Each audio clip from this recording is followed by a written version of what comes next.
સમાચારથી ડીસામાં Maharana Pratap high school ખાતે DNP girls high school ખાતે ધોરણ 12માં અભ્યાસ કરતી વિદ્યાર્થીના વરદ હસ્તે ધ્વજવંદન કરાયું। મહારાણા પ્રતાપ હાઈસ્કૂલ ખાતે ડીસાના લોકલાડીલા ધારાસભ્ય પ્રવીણભાઈ માળી સહિત ભાજપના આગેવાનો, નગરપાલિકાના પ્રમુખ સંગીતાબેન દવે, ઉપપ્રમુખ શૈલેષભાઈ રાયગુર તથા કોર્પોરેટર શ્રીઓની ઉપસ્થિતિમાં મહારાણા પ્રતાપ હાઈસ્કૂલ ખાતે ધ્વજવંદન કાર્યક્રમમાં ડીએનપી હાઈસ્કૂલ ખાતે ધોરણ 12માં અભ્યાસ કરતી વિદ્યાર્થીની કુમારી નિશાબેન ખેમાભાઈ ઠાકોરના વરદ હસ્તે ધ્વજવંદન કરી તિરંગો ફરકાવવામાં આવ્યો। ત્યારે મહારાણા પ્રતાપ હાઈસ્કૂલના બાળકો અને ડીએનપી ગર્લ્સ હાઈસ્કૂલના બાળકો દ્વારા સુંદર મજાના સાંસ્કૃતિક કાર્યક્રમો યોજાયા હતા।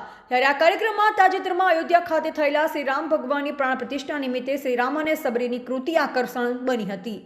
ડીએનપી ગર્લ્સ હાઈસ્કૂલની વિદ્યાર્થીનીએ પંજાબી ગીત પર સુંદર મજાના ગીતો રજૂ કરાતા દેશભક્તિ માહોલ છવાયો। ત્યારે ડીસાના ધારાસભ્ય પ્રવીણભાઈ માળી તથા નગરપાલિકાના પ્રમુખશ્રીએ પ્રજાજનોને પ્રજાસત્તાક દિન નિમિત્તે શહેરીજનોને શુભેચ્છા પાઠવી હતી।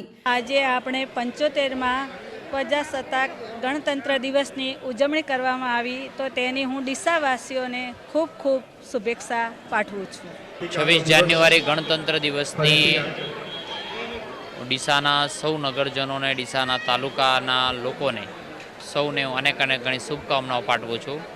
આપણે સૌ જવાબદાર નાગરિક તરીકે પોતાની ફરજ અદા કરીએ, સ્વચ્છ ડીસા બનાવવા માટે, આપણો દેશ સ્વચ્છ બનાવવા માટે।